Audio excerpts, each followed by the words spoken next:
Hello and welcome, fellow citizens near and far. Today we are continuing the conversation with a really good topic: intergenerational collaboration and learning. Let's get started. How's it going? Glad to be here. Thank you for having me. Absolutely. Thanks for coming in. Great to have you guys in. Hello, Congress. Great to have you. Hey, how are you today? Doing really well. So it's been a wildly chaotic day. I'm still kind of going through move stuff, but when it comes to, I was really looking forward to getting to this topic and all the other topics we're covering this week. It's just gonna be a really good time. So to start us off, this like it's a big pile of words. Intergenerational collaboration and learning is that's a lot to like say, much less chew on. But what we really mean is like the connectivity of people across ages, the people in their 50s, 60s, and 70s, as someone called them, boomers, still have a pretty good wealth of knowledge that they could share with us if everybody's playing on the same team. And so that's really like, when you boil it down to its essence, it's this idea of like, and don't be wrong, it works the other way too. Younger people have innovations in things that can really bring about some forms of progress. And so it's like getting everybody into the room to work towards a common goal. That's really what today's topic is about. And on that note, we'll go ahead and go a little clockwise. Corey, why don't you go ahead and give us some thoughts on it?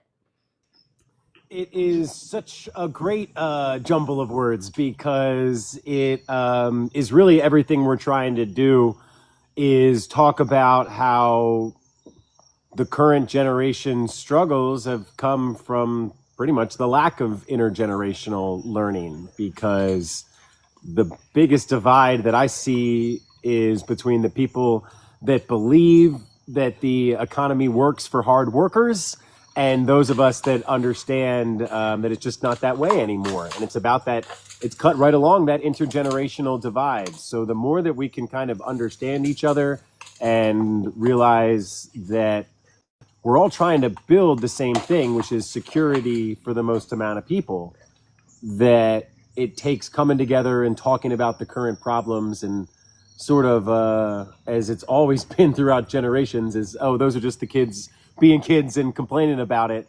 And it's more than that, because Americans under 40 are the first generation in our country's history to be worse off than our parents, to be worse off than the generation before us. And I think that is a great starting point for this intergenerational type of thing, as you see my dog going crazy in the background. But hey, let's just talk about why this generation is worse off, because it can't be that all of us are lazier, that all of us are buying too much avocado toast. Let's talk about the real issues and find some common ground.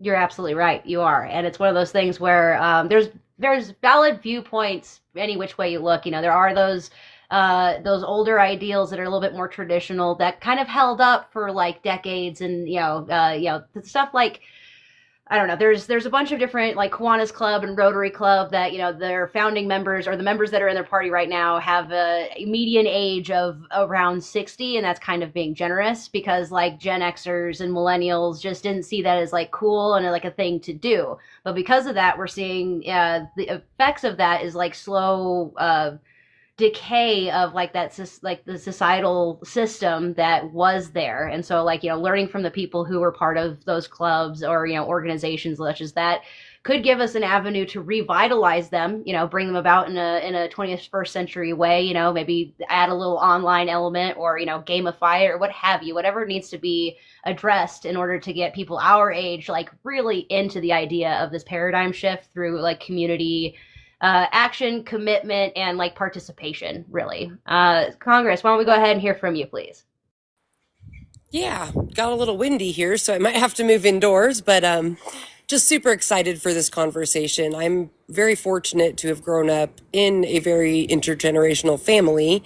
So I had my great grandmother into my 30s, which is very, very rare. So we did a lot of canning. We did a lot of the old stuff that you would do. And then, being a preschool teacher and having teenagers right now, just trying to draw everybody together. Everybody has such good ideas, different perspectives, and different wants and needs. So it's really important that we bring everybody into the conversation and get everyone to realize that what we're working for is for better for everyone, and we want what's best for them as well. So I'm excited. You're absolutely right. And I want to touch on what you say there, because you are very fortunate to have multiple generations that you got to, exist with in your family, and, teaching preschool kids, having teenage, like you're span the whole spectrum, it feels, which is great. And like, it's something that everybody's personal journey is going to be kind of a little bit different on this. Like for me personally, I was like the last surprise at the age of 30 and 38 for my parents. So, and at that time in the 90s, that was, like I was the youngest of the youngest of the youngest. So like, that scaled pretty hard, because like my dad was the youngest of five, and his oldest sister was 22 years older than he was. And so like, and just because of that, I didn't really get the great connection with my grandparents and stuff like that. I was a shy kid and a whole bunch of other stuff. But like, what it really boils down to is that my experience through generations, and like, don't be wrong, I remember going to family reunions and sitting around and playing hearts with all of like the old people, like, and like being 7, 8, 9 years old and that kind of thing. So like, there was pieces of that in my life, but it wasn't sustained, and it wasn't every day and that kind of deal. So like, and everybody, and times 1,000, everybody's going to have a slightly different story. But the point is, if you're standing here, then you had parents, they had parents, they had parents, so on and so on and so forth, all the way back through time. And like, there is an essence of passing knowledge down through families that goes above and beyond like what our education system is and all this kind of stuff. And like, I think that is a treasure trove of intergenerational learning that we have kind of forgotten the feel of, or why it's so important. Does anybody have words on that? Well, I think that's why education is so important, because it's education from your family. And that's so much of what we've lost is, one of your favorite things to talk about is like our commitment to citizenry, our commitment to citizenship. And really, it kind of like starts with a commitment to community, and then it builds out into governance from there. Because obviously, as we know, it's almost like how local government is most effectual for people, because that's the thing that is affecting you the most. That's right there for you. So it's so interesting to see the development through generations of the necessity for community, to then have that community change to reliance on corporations and reliance on, even government, some would say, but obviously, more because of the situation economically. And I think that is the most difficult thing. And then even as I'm sitting here learning, though, it's like, is it just about expressing our pain to the previous generation of why we're upset that we're here? Or is it also figuring out from them how we got here as well, asking those kinds of questions? Did we realize what we were doing at the time? How can we turn back to it? Because I think we all just want that security, which will provide us with the ability to build a community. And that's what really is the point of a society, right? Is to have as many people achieve security and be able to build a community to rely on each other to continue to strengthen that. So it is such a deep and, ranged topic that I think it does come out with sort of the historical perspective first, then zooming into the micro and figuring out how we can all just work together to build that community back. You're absolutely right. And actually, I want to pivot this to something I learned on Saturday when I sat down with Money with Mel and Delaware Realtor Zach. They gave me an hour of their time, and it was splendid.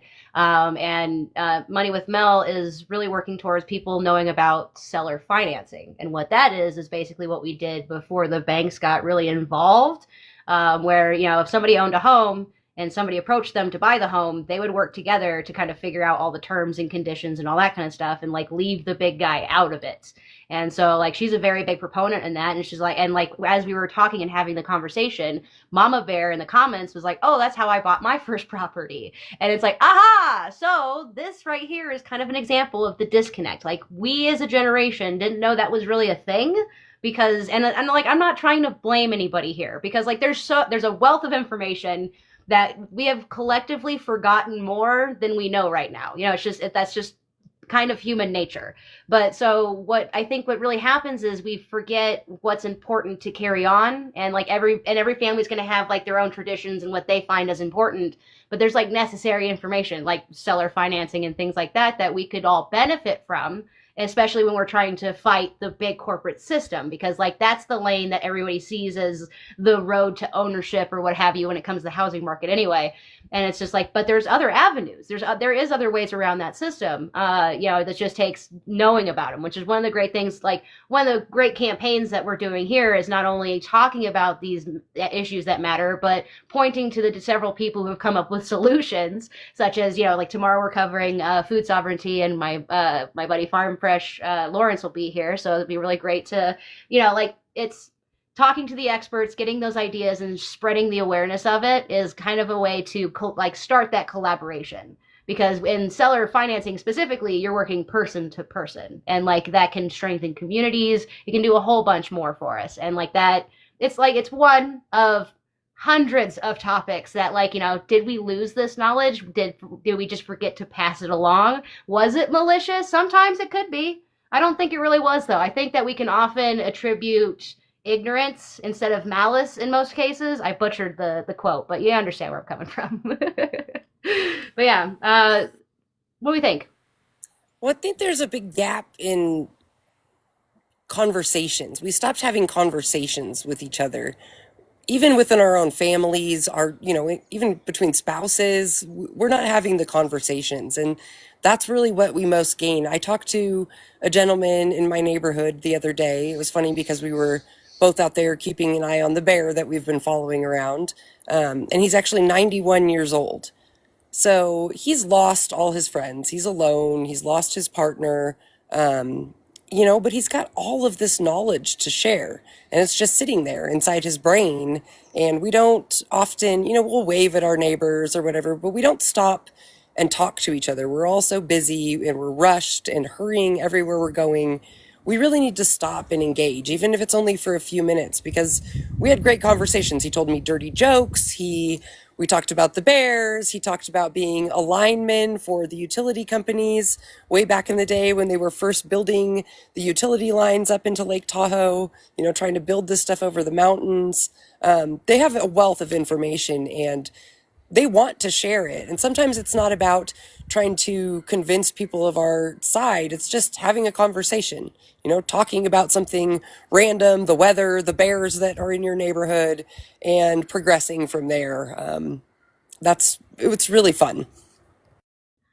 Absolutely. It's part of like the sharing of stories and, experiences with one another. Cause I hate to go, cause one of the things I hate to use is like the imagery of a tapestry, because it's so overplayed right now. But like we all are like strings in this tapestry, and the more that we are connected to each other through these stories and experiences and like conversations, whether they be shallow or deep, like we participate in something called small p politics every single day just by having interactions with other humans. And so like that is important. That's an important piece of life. And I know that like some people feel like they can just sequester themselves, have very few like human interactions, and just do it all online. And like, I get it. Like, temperaments are different for people, but like you can't get a decent meal here in cyberspace. There's only, it's only in reality that you can actually have the full blown experiences of living your life. We're not to the Ready Player One like world yet. And even when we get there, there's still some things that are missing. And what's really important is that we understand that when we have community members who are, on the older side, or even, even if you have neighbors who are really younger than you, the idea of like trying to connect with them and through some sort of common ground, because there's a huge like mesa of common ground that we all actually agree to. Like 85, 95, 99% of people all exist on this platform here, but we just don't know it because we've been told that politics is rude to talk about, which it's rude to argue. Like, it's rude to like throw down, debating, yelling at each other, and trying to bully the other person. That's what's rude. But to talk about the political situation in a good faith manner is not rude. It's actually kind of necessary as we continue on in a society. We can't just keep these thoughts and stuff to ourselves. They need to be expressed. So in that regard, we see from from pre-internet civilization when we had block parties and we had events and things that brought the communities together. So that way, when Jan and Derek's house burned down, everybody got together to help them out with food and whatever assistance that they could. And I don't want to blame it. I don't want to hang it on the internet because I love the internet. I love the cyberspace and I love the people I'm connecting to. But like, there's a big difference to like this space, what we're doing here, and like the 4 or 5 neighbors I have out in my like out here, and like that's different. And like it's I wouldn't say it's equally important, but like it should be good that I like do the rounds, make my cookies, say hi to the neighbors, like that kind of stuff. Be engaged with people who are like boots on the ground, belly to belly. Because as I build those experiences and like strengthen that tapestry of this local area, then we will become more resilient to whatever shit hits the fan. Because like the world is on fire, but we're only be able to solve those kinds of problems in our small communities. And like doesn't matter how old, how young, we've all got to come together and collaborate, which is kind of the key here. I honestly think that it started way before the internet, and it's gonna sound funny because it, in a way, isn't the right solution. But we lost religion too, and religion was a huge way for people that didn't even believe in what the books were saying to come together every single week, and that is honestly, I think, a huge part of it, where it was like we as a society were kind of like, hey, I don't know if we believe in those as much as the actual facts and information that we want to follow. But the part that we did miss out on was that gathering place every single week that connected all of us in a way. And hey, maybe there's 10 different little connections in that town, all reading a different book and singing different songs, but it was still groups of 100, 200, 500 people coming together and having a community. And I really think that if we can take back something like that, I used to have this feeling that when I would go to an NFL football game, I was like, this is America's church. It really is. It's where 50,000 people all across are in 32 cities or 16 cities.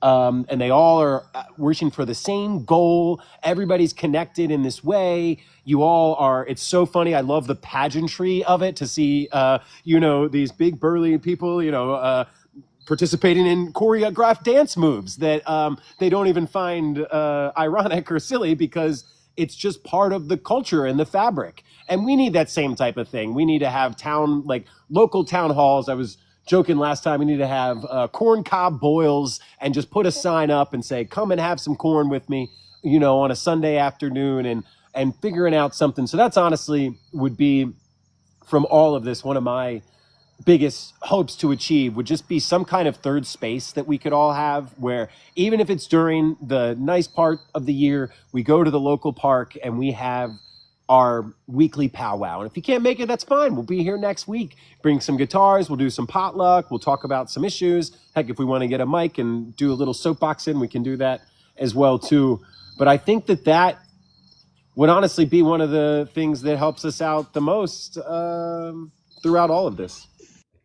You're right. And there is no like secular version of church. You know what I mean? And that I think is one of the things that because people for all kinds of reasons have deconstructed from the religion that they grew up on. There's like a whole conversation about like if it's even ethical to like force your kids into a religion. Like, don't be wrong. This is the social club, the weekly meeting and all that kind of stuff is absolutely good. What unfortunately gets like tossed in is all the dogma and like, and this, and this, that, and the other thing. I have felt very much the same way going to concerts. I feel like that can be like a very spiritual experience because we're all there to share in that good music. Singing at any point, I think, can really bring people together. And I will say that when it comes to the NFL, I get where you're coming from, although I've always seen it more as a vehicle to sell like beer. And it's just, but it is one of those things where when we have a massive group of people all pointed towards the same goal, that's a great thing. And I will say in the case of the NFL, it's competition, not collaboration. And so like, I feel like in essence, like it could be it could, like, if we could find a secular reason for people to gather on a weekly basis, I think that would solve a lot of problems.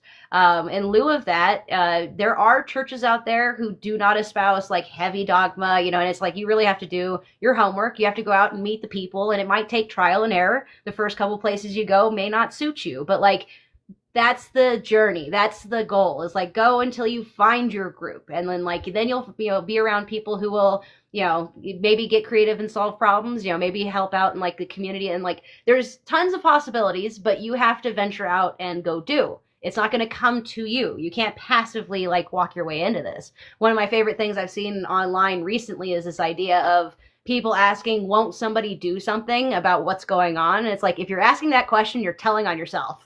Because if you don't know what people are actually trying to do, then you're out so far out of the loop that you just, that you don't really understand. You're hoping that somebody else will take care of it so you don't have to worry. And like, I get it. I do. I was there for a long time myself. As like my nose was to the grindstone. I was just worried about survival. Get me for mine. And who cares about everybody else? I was definitely there. But like, we all have a part to play. We all have, ways to plug in and, into this new paradigm shift. And one of the most unique ways we're going to be able to do it is by getting people of all ages to come and sit with us and really talk it out and things. And so when it comes to like, I'll cycle back to the idea of like the Rotary clubs and the social kind of things that were somewhat secular. They usually did some really good like work for the communities. I know that my local Kiwanis Rotary and VFW club sent me to Washington, D.C. in my junior year for the National Youth Leadership Conference. It was like 350 students across the United States. I was the only kid from New Mexico. And I knew that because everyone's like, oh, I didn't know this was an international program. It's not. But like I went and I did little like speeches and stuff at their morning meetings, and like they all gave like little like penny and pebble donations to get to the $4,000 or something I needed to go on the trip. And so it's like those kinds of things, and that was just for like one single deal. But they would also put in and make sure that like the certain parades were done, like they all had different ways to engage the community for the betterment of the community. And I think that that's an important part of continuing is like seeing what was done and trying to pick it up. I think, because like we had these, and whether it be the internet or what have you, it could just be that, there's part of me that wants to blame the idea that more people today want to be influencer than they want to be like a plumber, electrician, firefighter. In fact, I've watched firefighters and EMTs and stuff become influencers, and I'm like, that's cool, but like we still need EMTs and all that kind of stuff. So and that's one of the reasons why, even though I don't want to stand on the side of the argument that the internet ruined everything, because I don't want to say that. But I do think that it's made more of an uphill struggle for us to be like a complete society, because it's taken several chunks and made it easy for us to get that kind of like dopamine hit and what have you. So when it was really funny, because when I was thinking about topic points for this discussion, technology came up, because I really feel like technology is a double-edged sword. It can be really good to help connect people across ages and cultural divides and all that stuff. But it can also be limiting, because echo chambers are a problem. And, that I feel like if you're cycled into an echo chamber and you feel like you've just been proven right, then you get into a point of apathy. You sit back on your laurels like, oh yeah, I am right. It's those people who are wrong. And the us versus them and all of that craziness just kind of divides us even further. So I've spoken for long enough. Who has some words? That's why we need rebels and people that are willing to dissent and be an opposing voice. And we need to accept those into our groups, because those are the people that really come up with the brilliant ideas. We've done some really cool things in our community based on doing just that, getting people off of technology and back out into the community. So we have free music series every summer. We do it on Thursday night, so it's just for the local people, because we're a tourist community, so we don't want to be overrun by tourists. We're trying to get our community to engage with each other. And, we have all the kids come out, all the adults come out, everyone really enjoys it. We have food vendors and stuff. So that's been a really cool thing that the city has supported. A couple local businesses just sponsor it. Doesn't cost much. The city provides the space for free and we get it done. So that is one super cool thing. Another cool thing that our city has done to get the younger generations involved is we have done, the city council actually partnered with the high school to form a civics club at the high school. And the kids now come from the school at least once a month to do a presentation to the city council talking about what the students are interested in, what they're engaged in, and just really getting involved in learning how to do it, because that's the hardest part about doing all this is just practicing. It's intimidating, we don't know the processes, and it's a lot to get involved with, but if you just get out there and practice, it gets easier every day. So we've done some really cool things in our community. Another one I like to do is like a trash pickup. So just, purchase a few of the little trash grabbers and some 5-gallon buckets and, walk around your community and get a few people that are willing to walk around and pick up trash. That is one way I've engaged with, is particularly the older members of our community. They love getting out and taking a walk, and it's a great, time to chat, and there is loneliness, so people are really looking for those connections. So any little thing that you can do, it doesn't have to be focused on politics. It doesn't have to be focused on any goal. Just any time you can get people together and start a conversation and develop it from that small point. It's dry out here, sorry. It's okay. You're good. You're absolutely right, because it's like that's the small p politics of it. It's not, we're not talking about regulatory things. We're not talking about wedge issues. We're just having a conversation, finding out, like maybe it's learning a little bit about your neighbor's story. Maybe it's, sharing some sort of problem, and it's a by degrees sort of thing. It doesn't just, you don't go from 0 to 60 in this kind of deal. And there's several ways to do it. I love the idea of doing the sweet corn on an evening, like a Sunday evening kind of deal. I saw a couple months ago in the beginning of the summer where somebody was offering a popsicle day once a week in their, just in front of their garage. They'd have enough popsicles for, so many people to come by and just chat and have themselves an experience. And those little moments, that somebody's going to go home and remember, oh, that guy was really cool, and that starts the relationship. But it's a lunchbox job. It's not like a one and done type situation. Practice is needed over and over. You engage, you re-engage, and it's something that you set your course on. And you may not like all of these people, you may not like your neighbors or whatever, but it's still good to keep on, a pretty decent first name basis. Make sure that, know if they're going out of town, that kind of deal. That's community. It's not always convenient, but it helps us live a more better life for everybody, man. Yeah, exactly. Stuff like having a local ice cream truck. It's, it's something that solidifies memories, experiences. I have fond memories of a kid, chasing the ice cream truck in my cousin's neighborhood, because it went to my cousin's neighborhood, not to mine. And so it's one of those kinds of things where everybody's experience can be different, but as you plug in and engage with the neighbors that are around you, you'll find, some things to be easier, some things won't. If you can offer up a sort of thing where you're helping a need, providing a food, breaking bread, really great way to do it. I think that's one of the easiest ways for us to really communicate and connect, because that breaking of bread, everybody's got to eat, and it's one of the most common experiences we can have. And so, and it doesn't have to be you doing it every single month, but once, just, some sort of get together in your yard, that sort of deal. I remember my friends, there's a wonderful person on this platform working on the breaking bread aspect. His name is Tim with Longer Tables. And he's done some incredible stuff as far as, setting a mile-long table and those kinds of things. The one he's doing at the end of this month is where you can sign up to get a box set where you can ask questions and stuff, and then you host a dinner with your neighbors. Somebody sit across the way from you or what have you. You sit down, you have that kind of conversation just as a way to break bread. And it's those moments, man. It's that times 100. And then as we do that, lunchbox job day by day, connecting and building the relationship, then as these problems occur, say you need a lawnmower, because you've never really considered that, but like your neighbor has a lawnmower. That's where we got what you got. US, I believe, is the name of the account. They're working on something very similar where they're it's a tool sharing kind of program or a time bank kind of thing, and like those ideas are so awesome. To implement them community by community by community it's a big campaign, but those who are inspired to do so in that same kind of way, I think that we can make very quick work of this paradigm shift as people plug in. So, it's just some things to consider. Thank you all for being with me. We're about the half-hour mark or so. I just want to say this conversation is really important to have, as well as every other. I thank you guys for being here, tapping and liking and sharing and all the good stuff that you're doing. I really appreciate it. We're at 14K. That's awesome. Yeah, let's just keep the conversation going. Go ahead, Corey.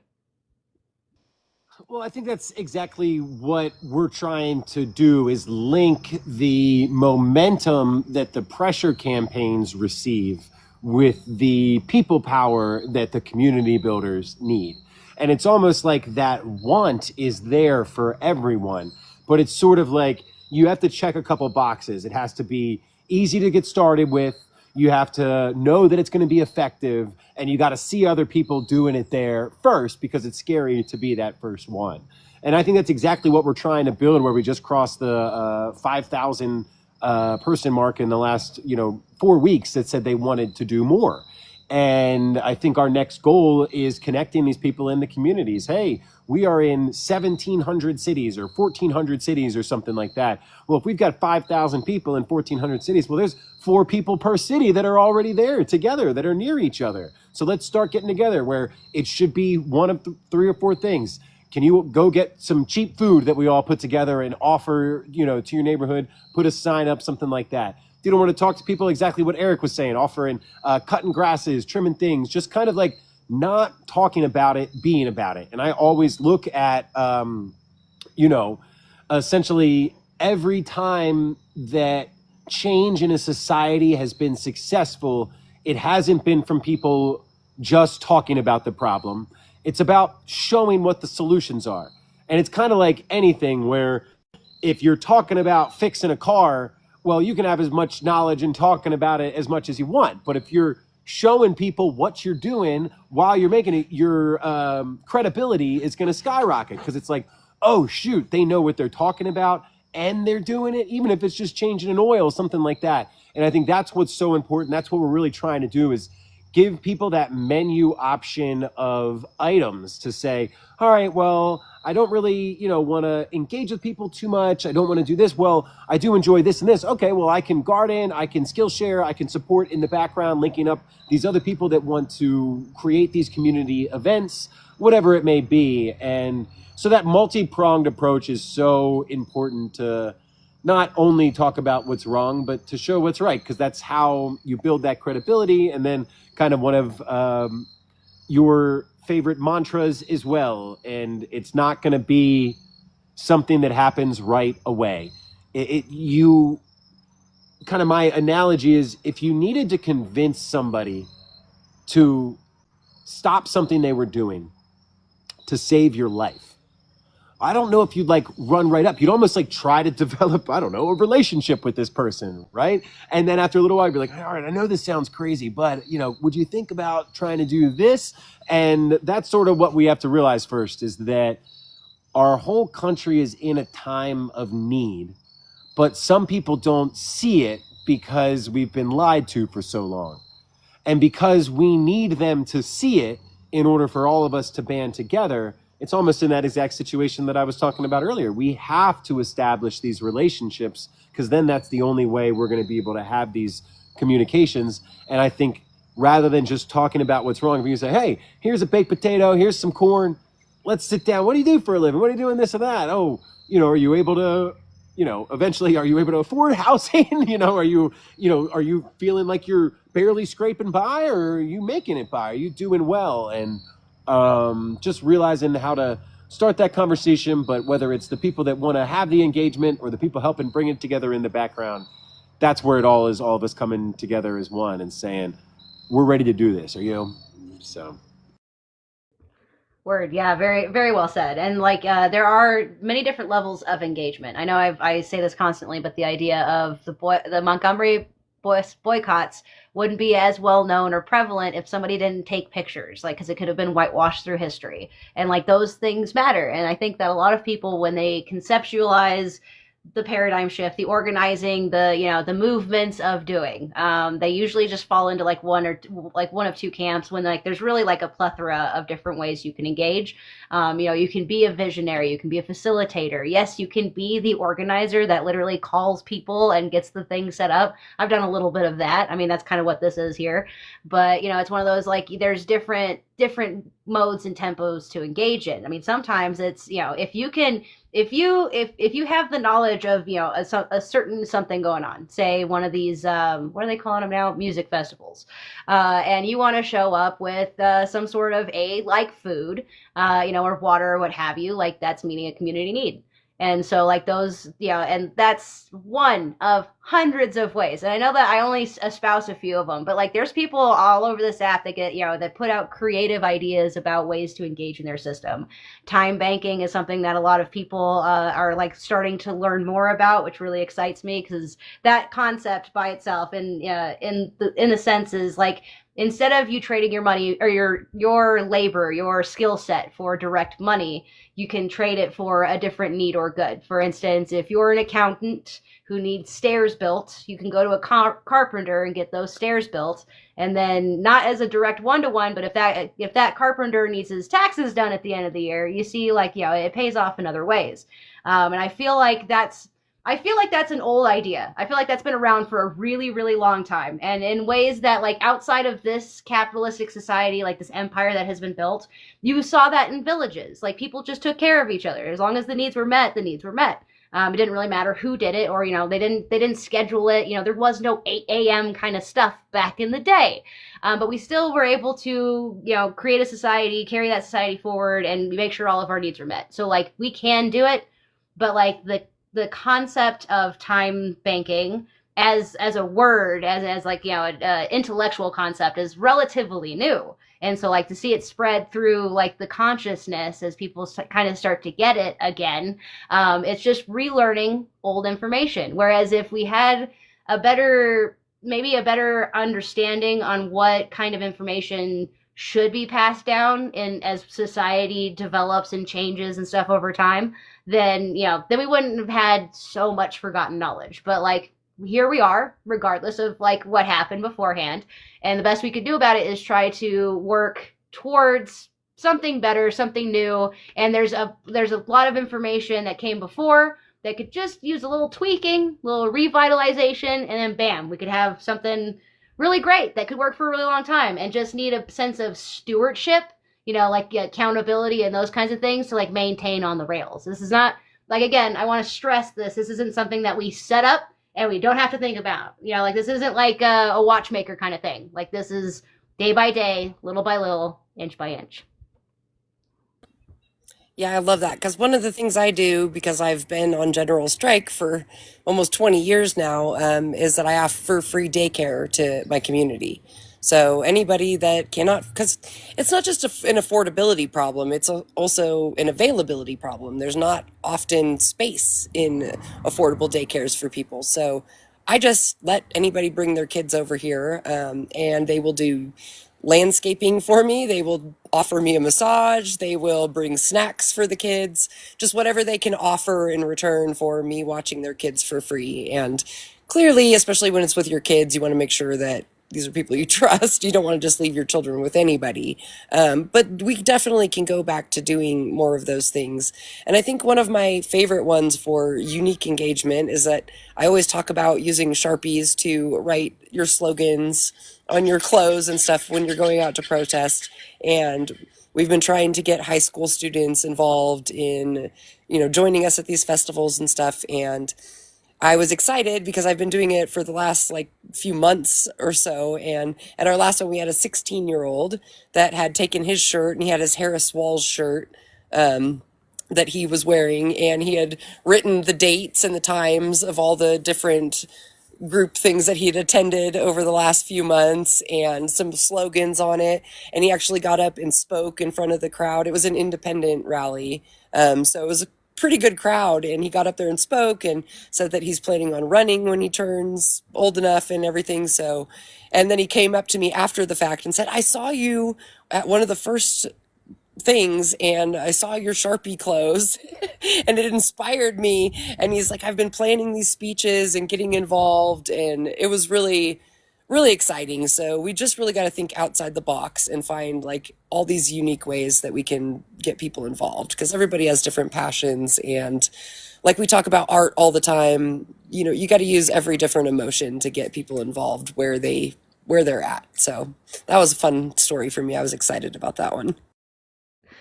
That is super awesome. And like just to see like, you know, people be like turned on by an idea that is kind of outside the box can fuel a fire, you know, like, okay, what can we do next? If that worked, then what else, you know, what happens if we do this, that kind of deal. And it can spur further creativity.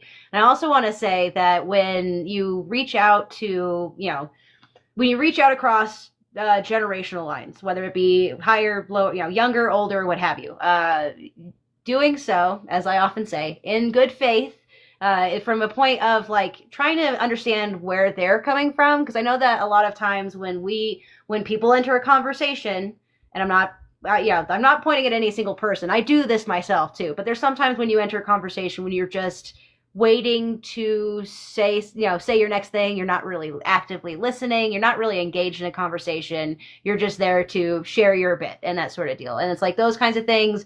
I think that happens regardless of age. Like just regardless of age. There's not like one of the hardest things to do when talking about stuff like this is like combating what Tony and I like to call monolithing, which is this idea of like they are all this way, and there's no point in looking at a nuanced version of a person who says they're this, whether it be their political alignment or, you know, their age or what have you. There's 100 different factors. That's monolithing. You know, that's basically creating the them that you are not a part of. And when you do that constantly, it can form a sense of superiority, supremacy, and that unfortunately like makes the bubble smaller and smaller. Just like cutting out people who don't agree with your echo chamber, just like, you know, a bunch of individualistic type of ideas that one can very easily fall into, trap over trap over trap, and end up in an itemized, individualized bubble, which is exactly where the actual them want us to be. They want us to be able to pay for everything, including health, childcare, which is a big thing. Because like when I was a kid, I went to the cousin's house until my mom got off work. You know what I mean? And like my cousin's mom worked, but she worked a different schedule. So like she was off work by the time we got out of school, and then my mom would be off at like 6:30 or so, and like, you know, come pick me up. Like that was our childcare, and like that was normal in the 90s. Now, you know, we don't have the community and the commitment to each other to like work it out. It's just like, oh, well, you have kids that's 5 figures a year. Excuse me? No, absolutely not. That is ridiculous. And so like, and that has been a direct correlation of knowledge lost, because like there's millennial parents, there's Gen Z parents who feel like they don't know, can't really exist in community. They've lost the way to socially interact with people, with parents, you know, other parents and things like that to try and figure it out. Whereas, you know, boomers and other generations just did. And like, I don't know if it's like a passing of the information. Like there could be a giant disconnect in passing along the information. And I don't want to, again, point at any one generation to blame, but like it's a sliding scope. And I think it's an ignorance thing. We didn't know that society was going to go this way. And so it just kind of ended up happening here. But, you know, I know that my cousin, who I used to go hang out with as I was growing up, he now has 3 girls of his own, and he's a stay-at-home, well, he was a stay-at-home dad. He owns his own business. He's actually a blacksmith, which is like super cool. So like, you know, he has his own like forge and stuff in the backyard, so he was able to watch the kids. His wife's like, she's something in the medical field, I think a nurse or something. And so like, you know, they've worked it out for them. And that's really beautiful and stuff. But like if he needed childcare, now that I'm back in the area and things like that, I might, you know, go ahead and offer, because like they're my cousins too, and it'd be cute, you know, that kind of deal. don't get me wrong, I'm great with kids. I'm great with kids. I myself don't have any children for various reasons, but like that doesn't mean I'm not willing to engage with them. And I think that that is kind of a large scope of it. People who are in the individualized consumer story where we just buy everything and that's the extent of our power. They don't have it's almost like we've been conditioned in one way or another to forget that there's community ways around paying for everything. And like I can sit and put the tinfoil hat on and say it's all by design. But really at the end of the day, if we're not taking the steps, if we're so apathetic that we just kind of let it happen to us, then what are we doing here? We have to take the active steps, the civic engagement to actually go further into this. But yeah, that's my thought on that. Well, I think that's the biggest thing is if we have something to do or somewhere to go that can bring together these different parts of people first. And it's almost the community has to come together to figure out what is going to work for them specifically, and whether it's a time bank, whether it's figuring stuff out. I think the one thing we have to get away from is like we feel bad for things. It feels like it was this cycle where we all started having to work so much, and it's like at first childcare was convenient, but then it's actually funny because Generic Art Dad made a video just about childcares today, how they're impossible, how so many people either want to be a part of them or want to offer more in their area, but they can't due to the financing issue and having to compete with large private equity firms, and just figuring out ways that you can serve your community in a way that is actually puts community at the same level as commerce. Because it's almost like they created these holes in our lives that then their services needed to fill, but then it became empty. And so and then the prices got too high, and then our salaries never went up. And then now it's like we have to sort of go back and be like, well, wait, how did we do that before? Oh, we asked people. Oh, well, they used to maybe have more time, and now we feel bad asking. And it's kind of like, but if we can all detach at the same time and have a way that it's established and people can take that leap together, or even get 5, 6, 7 people together, each with children, it probably works out to save enough money than rather than everybody paying X amount to a large daycare corporation to do all this, to figure out some kind of way where an individual helps out or you take off one day a week, because the money, it equals out. And that's the difficult part that they've made it hard for us to figure out is, oh, well, convenience. It's like, well, if we just take these couple extra steps, we can actually save more money, have people with our friends or with our family rather than, with strangers and money going to a corporation. Yeah, and it's difficult. There's actually a lot of barriers to doing it because you can't take money without getting permitted, fingerprints. You have to have your home inspected. It's a huge process. So we really need to remind people that we can offer these things and we don't need to take money for it. We can offer each other services. We can offer each other our time. If I want somebody to watch my kids, they can share the load. It's a big scam that we've been sold, and it really is unfortunate because, I would love to be getting paid for doing this, but I have 5 dogs, so I don't think that anybody's going to permit me as a daycare with 5 dogs. So it really is kind of just ridiculous. And I've worked for many daycares, and they might be fingerprinted and they might, be on the up and up, but that doesn't mean that the people that working there are good or have your kids' best interest at heart. So we really got to get back to community and meeting each other and getting to know each other and trusting each other, because again, social media and the traditional media has sold us this idea that we can't trust our neighbors, that our neighbors are a threat, that our neighbors are dangerous, and that's absolutely not the case. We just need to get out there and shake hands and get to know each other. That's all it takes. Yeah, so I do often say that a big problem could be pointed to at the idea of stranger danger. I think it did a lot more damage than we give it credit for, and like satanic panic and all that stuff, like pre-internet stuff.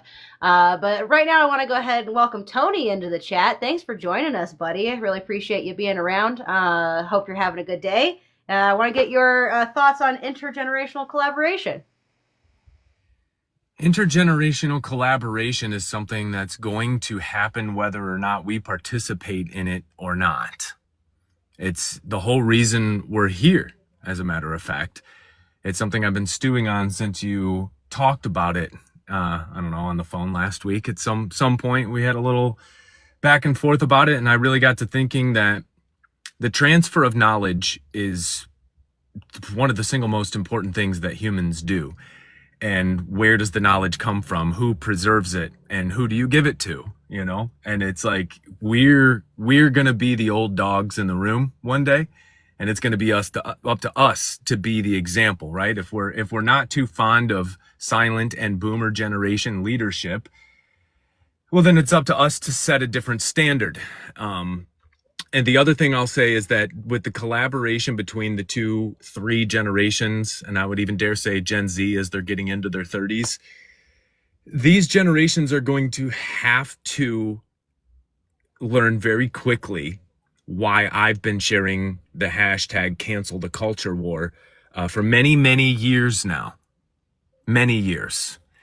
Because each one of us is from a different time. Even between the older millennials like myself and Gen Z, the dialogue is crazy different.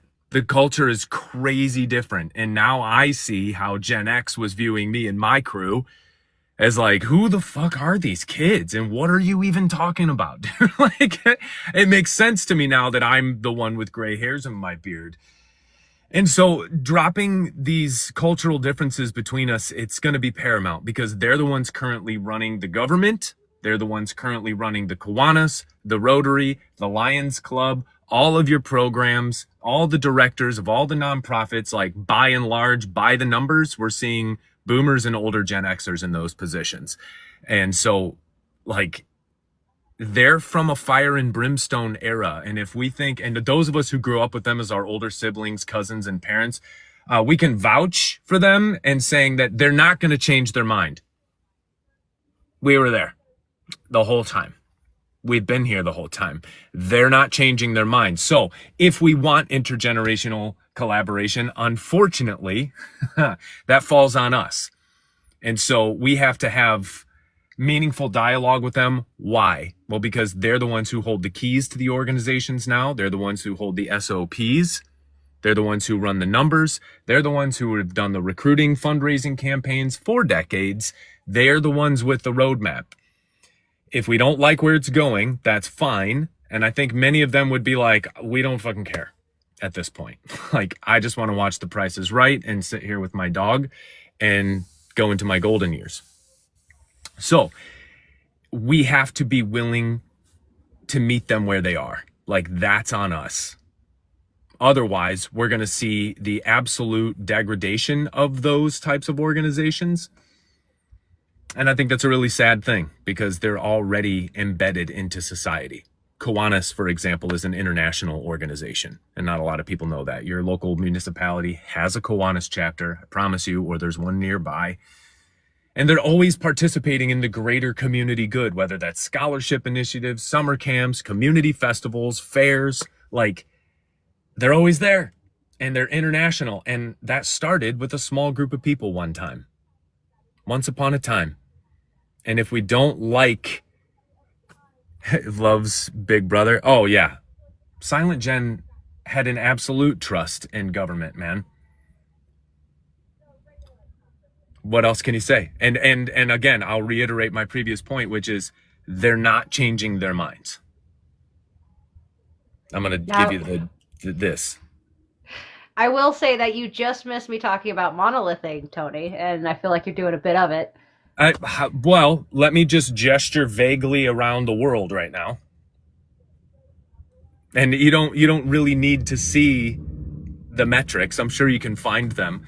But by and large, the people on planet Earth are largely dissatisfied with the current leadership. And if we look at the age of the current leadership, it is the remaining boomers and the older Gen Xers.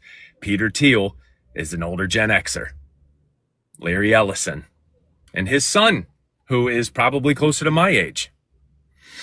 Right? And that's who's being handed the torch. So if we don't participate and either build anew, if we don't want to collaborate with the older generations, then we have to be with them and show them that we're worthy of taking the mantle and give them the assurance that they need, that these organizations in very powerful positions, all the way down to your county organizations and local nonprofits, that it's in good hands and good stewardship. But that collaboration is going to happen, I think, from our initiation, because I think if I'm going to monolith anybody, it'll be the millennials and younger Gen Xers who've largely just checked out. And I know this because millennial deaths from substance abuse between 2009 and 2019 went up 108%. And a new stat just came out that millennial deaths are skyrocketing from preventable issues. We're checked out. We're checked out, man. And the stats are coming in and they do not look good, which is why I'm just so adamant on pushing like our input. Like, I don't know how easy it's going to be to change any boomers' minds or current leadership. I'm not sure if that's possible at this point. I haven't seen it. If somebody's got the formula to break my monolith here, happy to hear it. But it doesn't look like it's changing, you know? So I think the input from the younger generations is going to be everything. And that means stewardship in the community, taking leadership roles, starting organizations, starting businesses. I think it's our input that really can be the lighthouse that Gen Alpha is going to need, or else they may not have a roadmap, or they're going to rely on AI to get to them. So I see where you're coming from with that, and I agree with you mostly. I will say that there is something of a failure to launch issue. That's not like, I'm not going to monolith millennials here, but like there is a certain subsect of like people who, like myself, didn't think I was going to make it to 35. And now I'm standing here going, oh, I guess I should do something like with my life since I'm still here. And that is a very prevalent concept for people around my age. And like that sucks in and of itself. Like that itself is a pretty shitty deal. But like that being said, it led to a lot of this apathy because it's like, oh, well, I'm not going to be around for that long. I'm just going to let them do whatever they're going to do.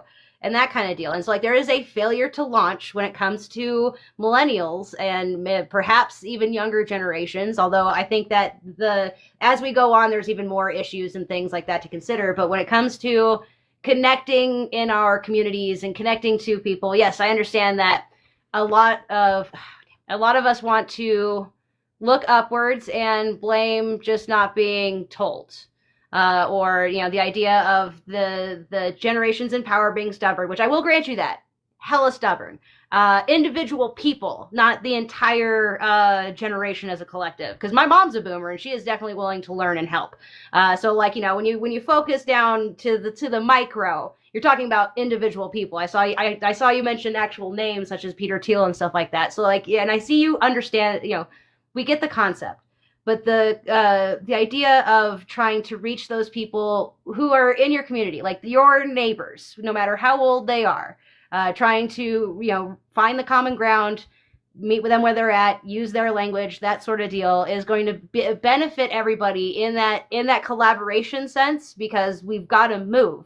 We can't just stand still and expect, you know, change to occur in our favor, because Peter Thiel and all of those people have a grand vision for what they want. It's techno-feudalism, and none of us benefit from it. So, like, in order to combat that, or like the Project 2025s of the world or whatever, we have to stand up with visions of our own and actions to make those visions happen.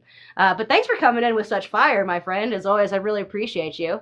How we feeling, group? I'm right there with you on that. I think that the main thing that we have to do to convince older generations is, it's almost like we came into this political process and we as a group, like pretty much after the 2008 financial crisis, were like, oh, this is our time to speak out. This is when we can change things. And then our voices never change things.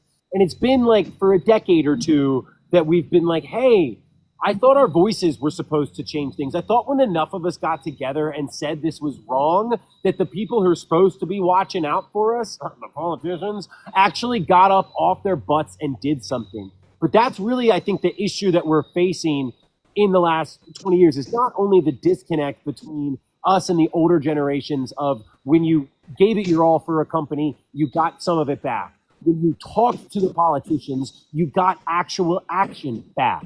And it's two of those things that we are really missing, that we have to not just, I'm always reminded of the Chris Rock bit where it's, hey, when I sat by the side of the road and asked for help with the broken car, nobody stopped. But when I pushed the car myself, I had 10 people come in and say, hey, you need any help here? And I think that's almost the road that we're collectively arriving at together, is saying, all right, we've sort of realized that the normal processes don't work, that we can't vote with our dollar anymore because they're all owned by the same corporations. We can't make a difference with our vote or our voices anymore because the political parties have been, captured by the corporations as well. It's, oh, nobody is coming, so we just got to do it. And I think that's the key. I think that you can scream at the door of the castle walls of all you want of that person that may think differently than you. But the key to unlocking that door is taking action and saying, see, I'm not just talking, I'm doing it as well. And then, what are you doing it for? And I think it's something as simple as, well, we just believe that as a society that we should all have more security, that it shouldn't be that, essentially there are 3% of employers in this country. Why is it that the whole system is set up to work for 3% of people rather than the 97% of us? Yeah, it's like Field of Dreams. If you build it, they will come. They will appreciate it. They will enjoy it. Everybody likes the farmer's market. We just need to get more of them out there.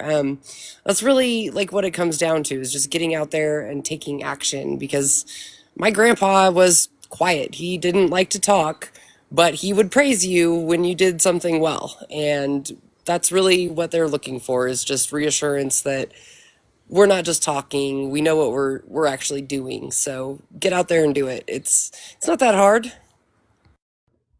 You're right. And it's it's one of those things. Sometimes people feel like it's easier said than done, but honestly, when you take small steps and get other people interested in the idea that you're cultivating, the work can be shared. If the intention is there to actually follow through, then follow through.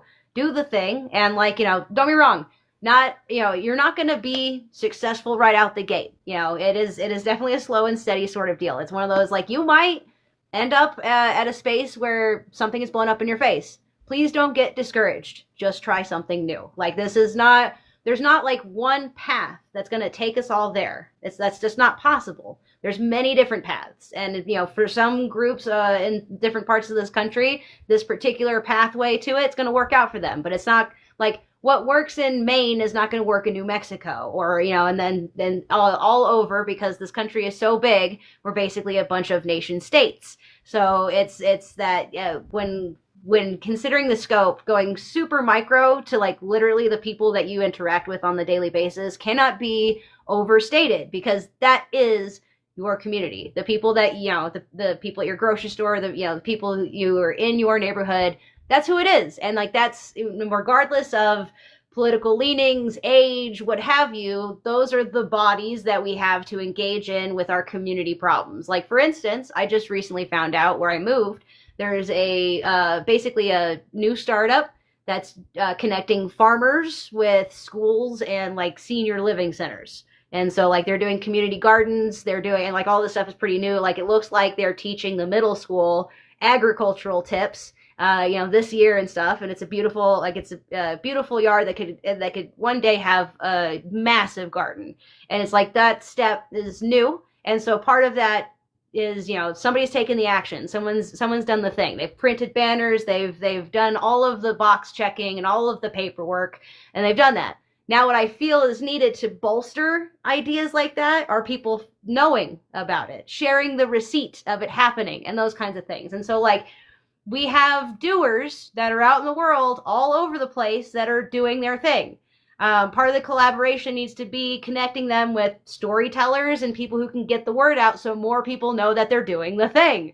And that in this sense can be, there are people who were working on problems that we are working on right now in the 70s and 80s, and they wrote books about it. And like, those are people that we can collaborate with, even though they're not of our generation. Like, you see what I'm saying here? People need people. We're all smarter than any one of us. All that good stuff just leads to the fact that the more we engage together and the more people we can get to engage, whether we go by traditional means and it's just like the right thing to do, or if we have to take it to like a new vitalized level and gamify the thing so people will start like acting more interdependently just because like they get badges and points for it. I don't really care how we get there. I just want to get there. You know what I mean?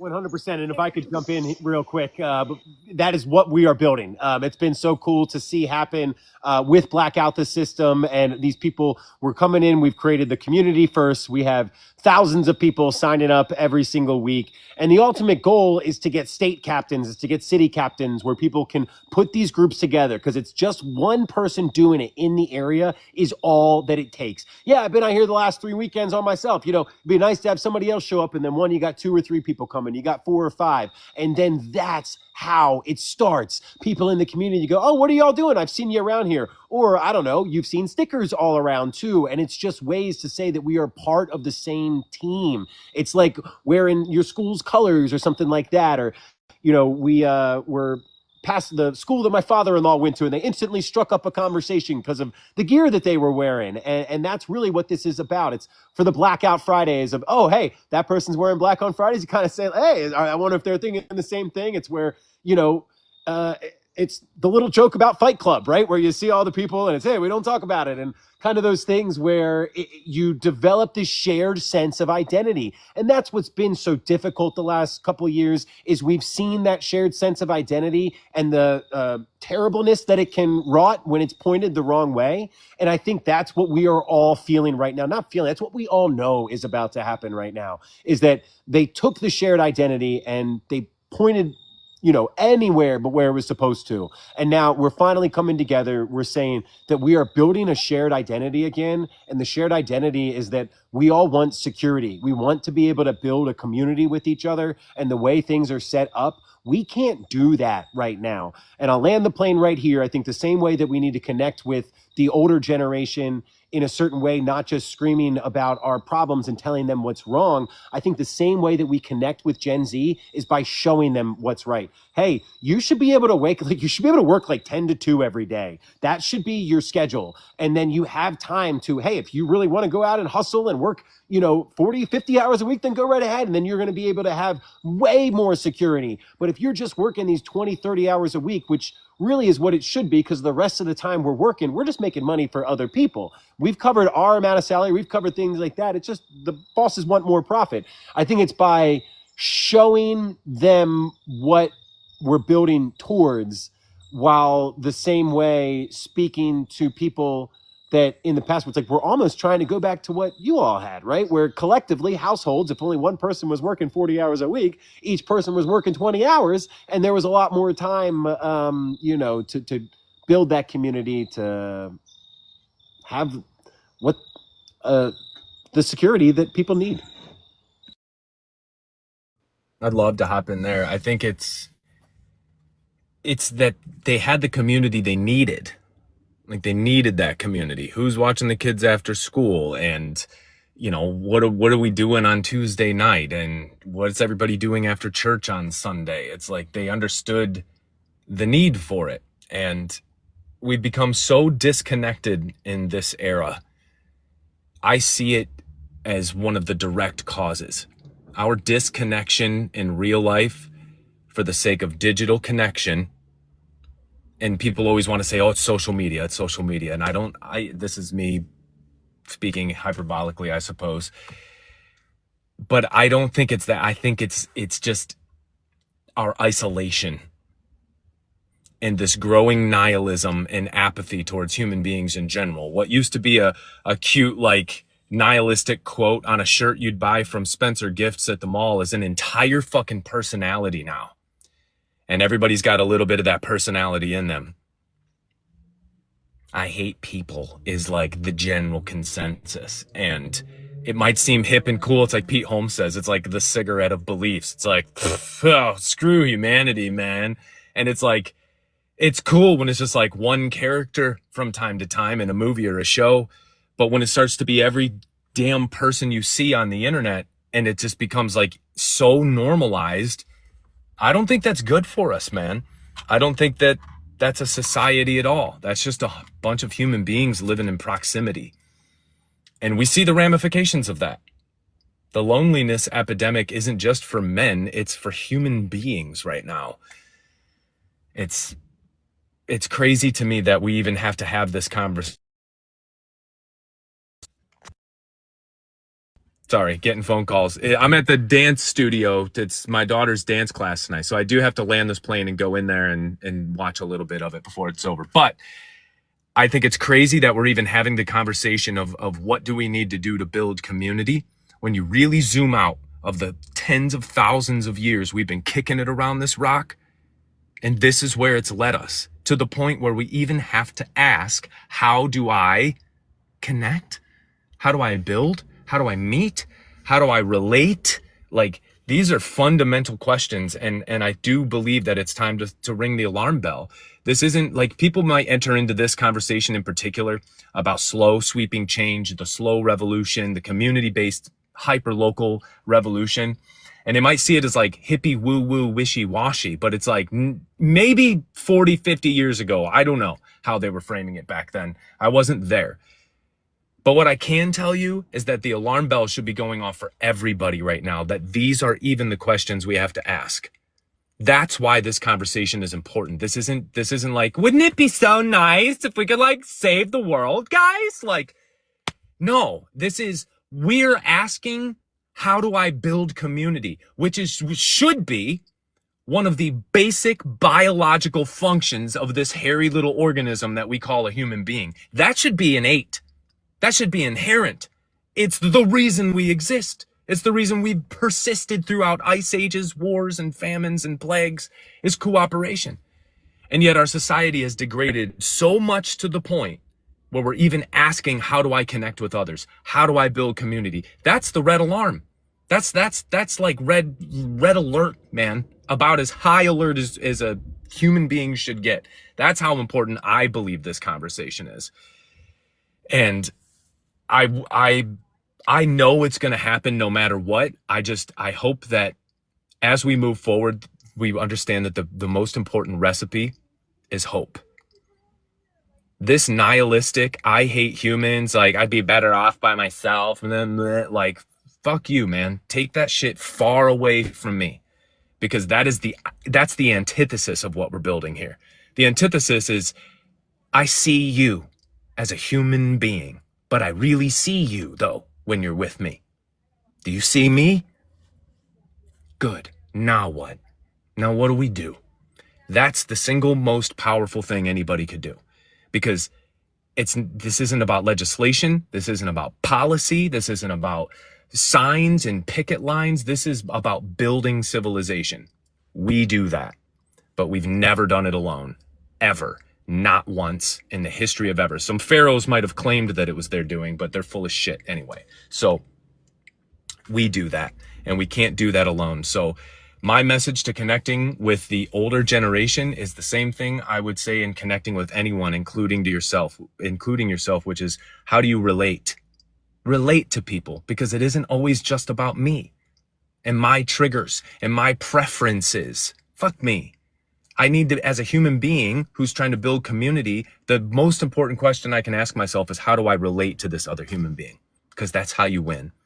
That's how they feel seen. That's why they'll show up. That's why they'll continue to be there for you, because they felt seen by you.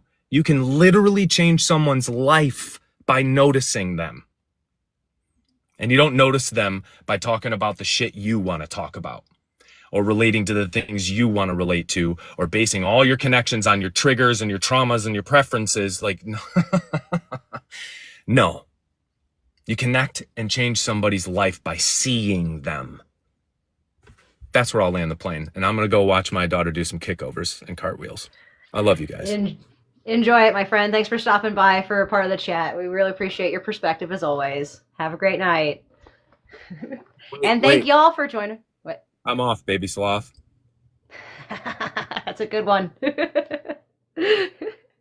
All right. Real quick, I want to say thank you, everybody, for being here and involved in this conversation. Thanks to you folks. Thanks to Tony for being here. And all the people down in the chat liking and commenting and keeping this thing engaged. Y'all, this is the reason why I'm doing this. It's just to have this conversation, maybe make a drop in the bucket, an inch of progress, and then, on to the next. And remember, this is just the first of 5 wonderful live panels. We still got about 40 minutes or so left, so still a little time before last words or whatnot. And I really want to turn to the topic of empathy as it pertains to multi-generations. So the idea of, yes, there are younger people who are facing problems that I can't comprehend. Like, one of the things I've been watching through the scope and things is this idea that Gen Z have a certain, or not all of Gen Z, but there is a prevalent theme of Gen Z that they are afraid to be perceived in such a way, because like it is so easy to get a video of someone in a bad moment and then it goes hella viral. My mind jumps to the lady that just did the baseball thing at the game. I don't even know who was playing. But I know that I see the clip in my mind. And so because of that, younger people are terrified of like existing and being perceived in the world and whatnot, which is something I don't really know myself. And I know that older millennials and Gen X, really have that prevalence of like, I'm really glad that I grew up before the internet was a thing, because none of the stupid shit I did is documented.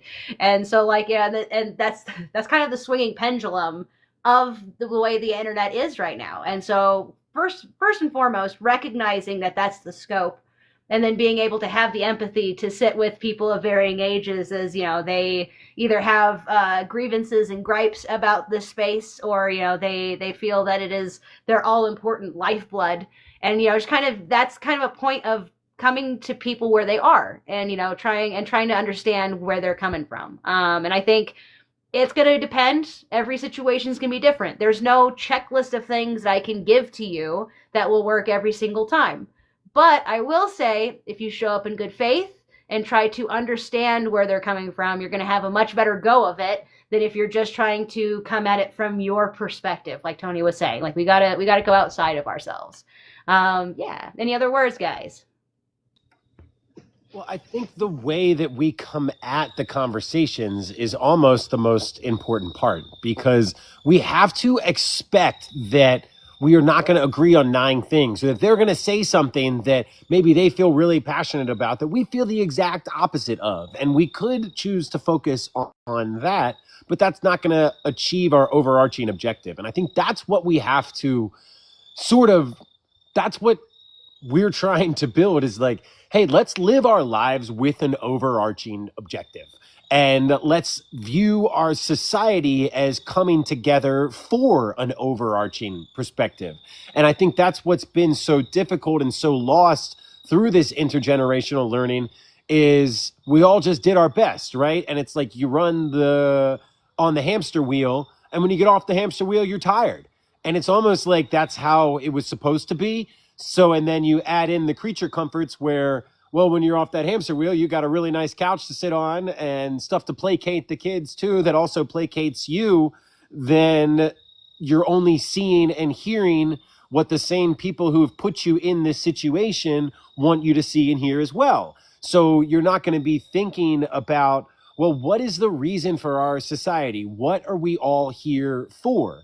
And I think the main lie that we've all been told and has been permeated throughout is that we need the corporations and the politicians more than they need us. And I think that's kind of what we're all realizing, is like, hey, well, you used to be there to sustain us and have jobs.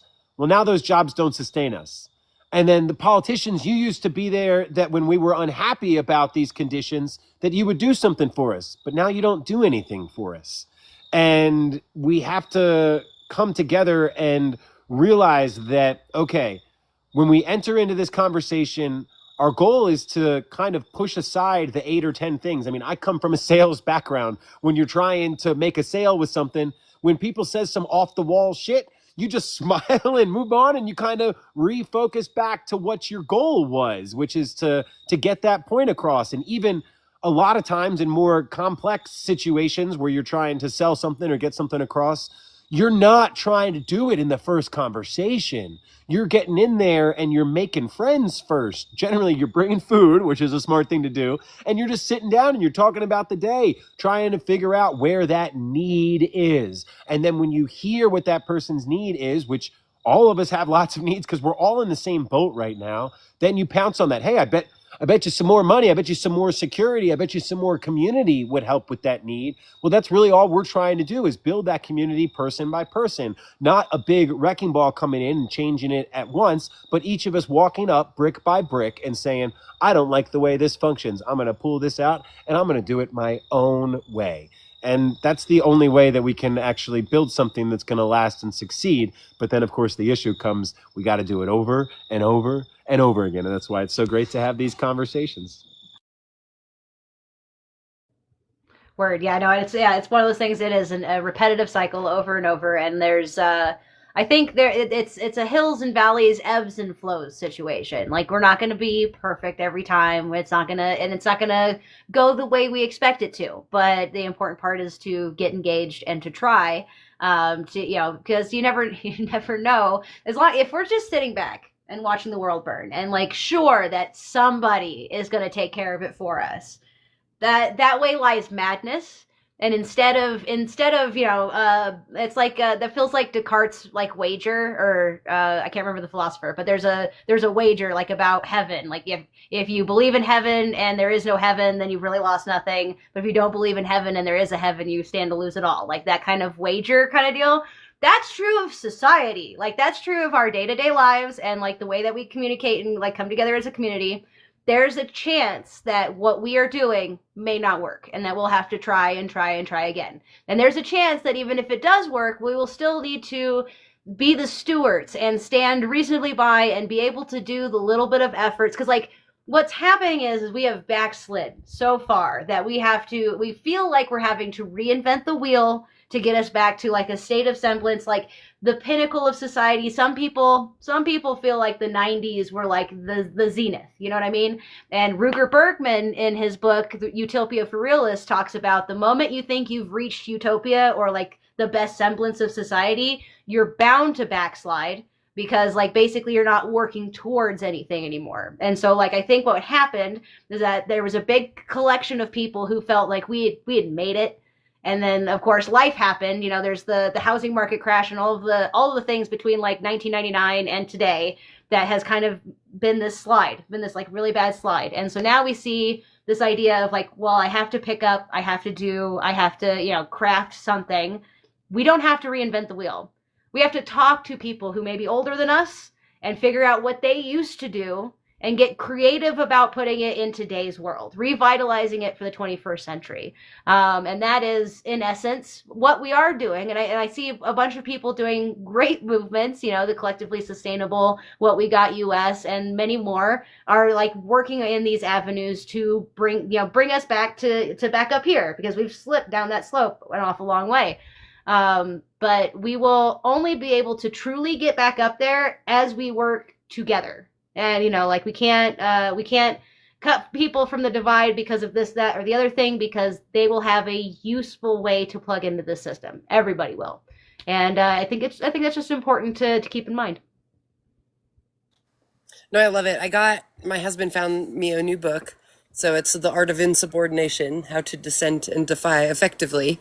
So that's what it's talking about, is we need to listen to each other more, and we definitely need to be listening to the rebels from our older generations and our own generation and the younger generations. Like, I've always been a rebel. I have never really connected with my peer groups until recently, finding this peer group, and we need to use like that rebellion, that attitude that we've always had, to be able to think outside the box, to be able to act a little crazy and draw attention to ourselves which has not always worked in our favor, but it does work in our favor in this sense because we can get attention. And if you look at the older rebellious attitudes, these, especially the women, they are well recognized in public. They are out there in some crazy colored clothing, and they love to talk and they love to share their tips.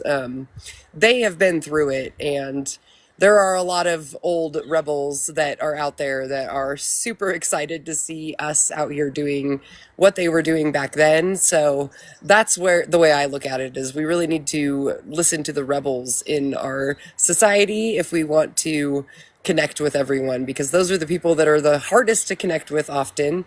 And as you know, we're all rebels here, all three of us. And I would say that we're never listened to the first time. Like Darwin is a great example that Darwin was not the first person to come up with the theory of evolution. There were probably 30 people that had written significant papers about it, but they were persecuted, they were discriminated against, they were ridiculed for a long, long time. And finally, we plant all the seeds and it comes through. So definitely want to be listening to the rebellious people from each generation. That is where the real change happens.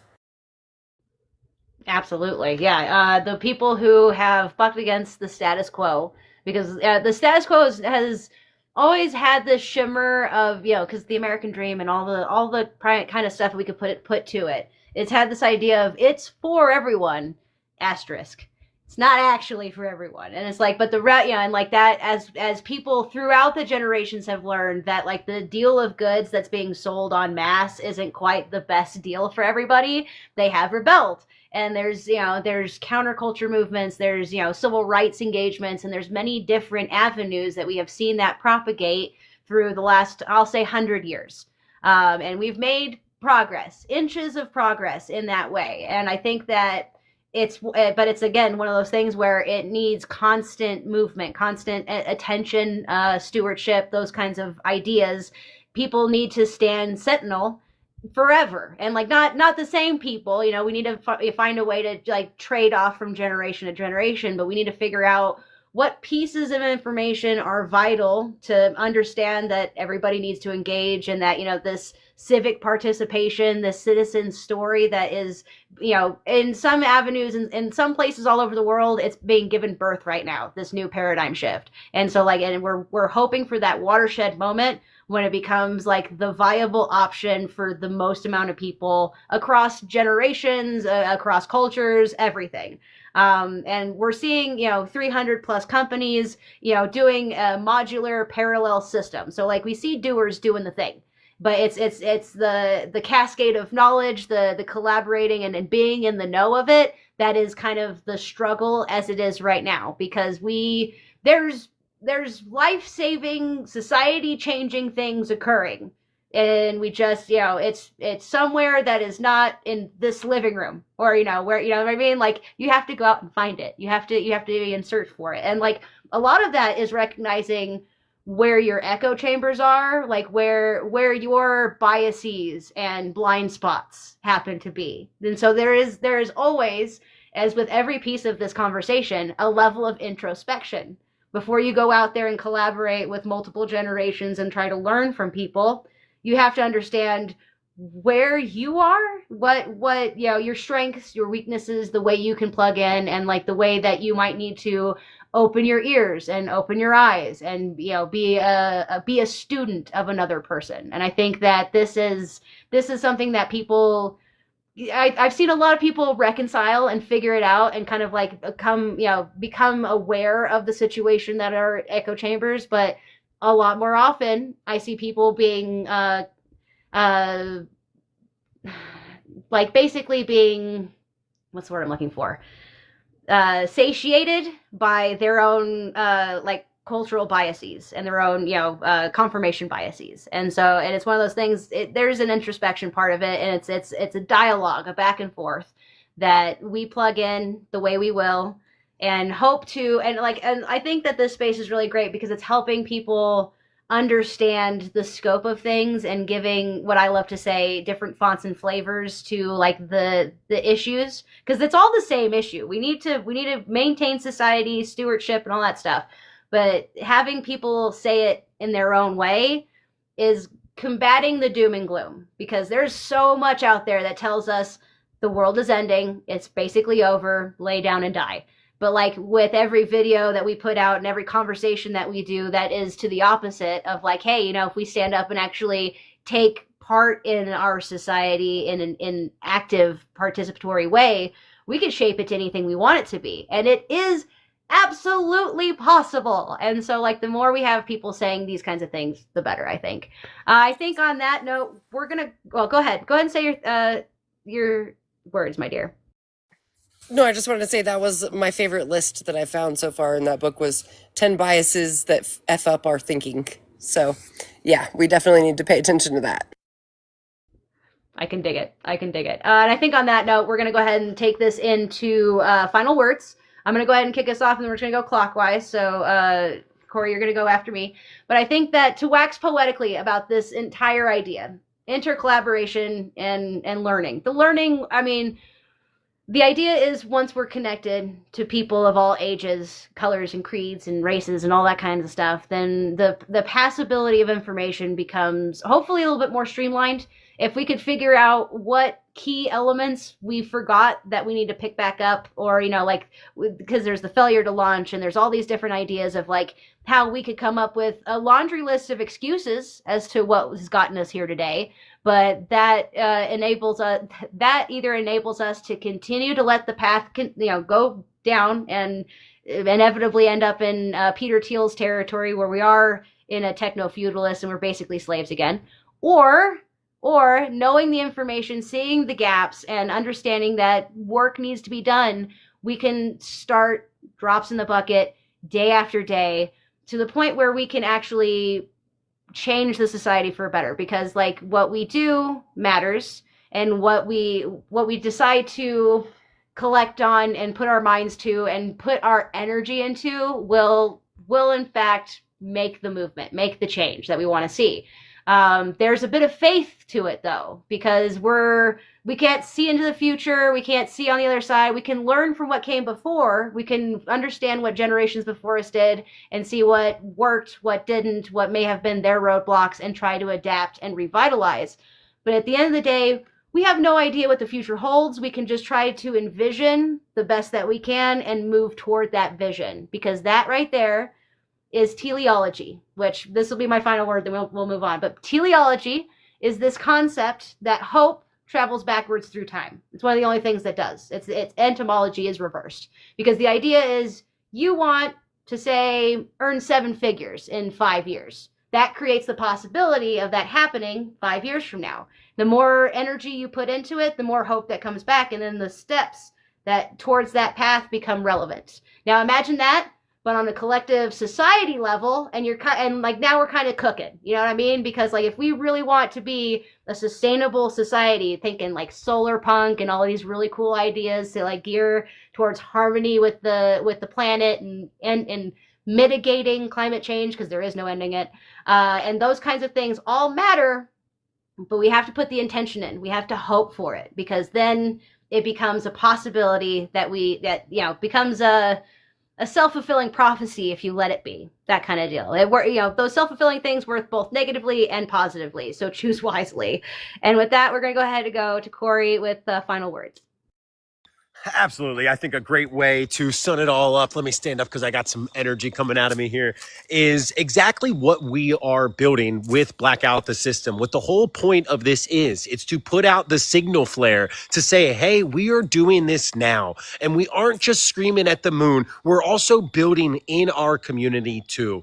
And I think our next stage is to get these regional captains and these regional hubs set up to already partner with so many of the groups that you've helped, spread the word and connect us with and things like that, to be part of the communities that are already building, then set up these ideas that are already taking place in as many outlets as we can by people who are already passionate about this. We call it coordinating national pushback while maximizing local impact, because you have to have both of them together. We can't just scream about what is wrong. We are literally building what is right.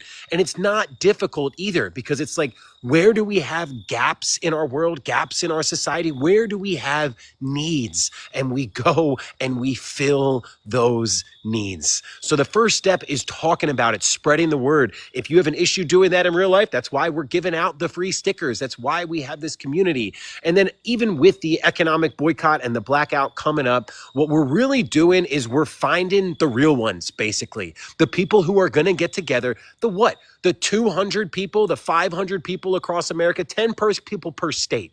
You know what I mean? We get a couple that are in the same area, you get it done. The first step is you have to, our first steps are small steps together. You have to go do it. And like you were saying, if you build it, they will come. So it's already amazing because we've built the community that we need, and we derive so much joy from that community, from that fellowship, that I think so many of us know that we're going to follow in Congress of Climate's footsteps. And this is going to be a day by day.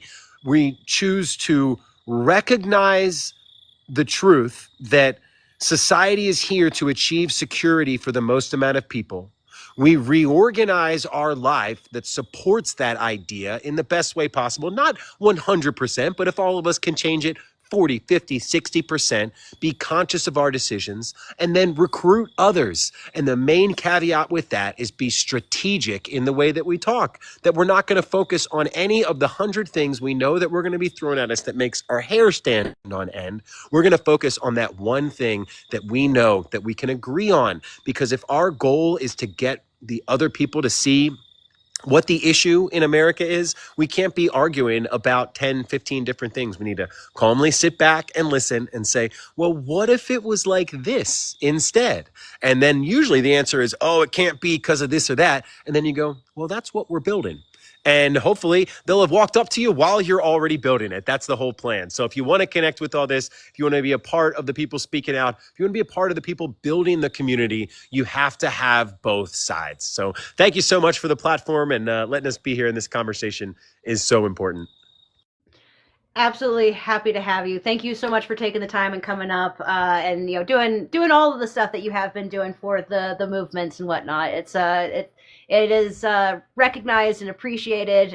We need the doers like y'all. I'm inspired because I feel like I've been shouting the void for a couple of years about this kind of stuff, to see people actually hit the ground and move on it in ways because I'm a thinker. I would love to be a doer, and I'm doing some of my own stuff but I've got all of my doing is a year out, so I can give myself plenty of time to plan and do it right. I just love the fact that there's people like you who will hit the ground running and be like, no, the XYZ, let's do this. And then it's created such a groundswell, and I'm very grateful. Congress of Climate, again, thank you for being here as well. I would love to have some last words from you.